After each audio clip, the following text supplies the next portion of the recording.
वोने Gossypium हिरोसोटिम L एक अहम तिजारती फसल है जो कई एशियाई ममालिक में इंसानी जिंदगी का लाजमी जुज़्व समझी जाती है। ताहम मुल्क में कपास की पैदावार में पिछले कई सालों से कमी देखने में आ रही है, जिसकी वजूहात में मौसमियाती तब्दीली, खुश्की और सबसे अहम कीड़ों के हमले शामिल हैं। ज़्यादातर कीड़े कपास के बीज बुवाई से लेकर फल के तैयार होने तक नुकसान पहुंचाते हैं।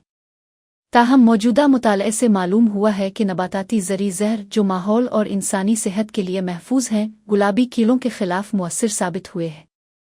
मुताले में मुख्तलिफ कपास की अक़साम जैसे बख्तावर, कूंज और सिंध एक पर पहली और दूसरी स्प्री के असरात का जायज़ा लिया गया।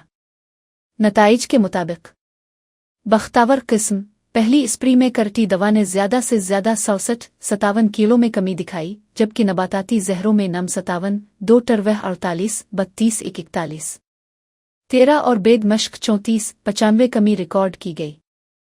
दूसरी स्प्री के बाद करटी दवा की मजमूई कमी 60-97 रही, जिसके बाद नम 62, 7, टरवह 55, 63, 1, 49, 54 और बेद मश्क 42, 13 रहे।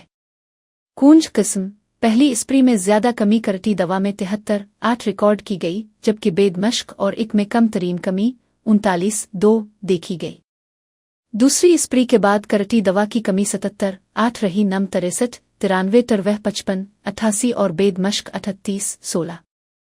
सिंध एक किस्म पहली स्प्री में ज़्यादा कमी करटी दवा 72 में देखी गई, न में 34, 39, टरवह 24, 75, 1, 16, 11 और बेद मश्क 9, 7 रिकॉर्ड की गई। नतीजा तहकीकी जायजे से वाज़े हुआ कि नबाताती ज़री ज़हर गुलाबी कीड़ों के खिलाफ मुअस्सिर हैं और करटी दवा ने सबसे ज़्यादा कीड़ों में कमी दिखाई। ये ज़री ज़हर न सिर्फ मुअस्सिर हैं बल्कि माहौल और इंसानी सेहत के लिए महफूज भी है।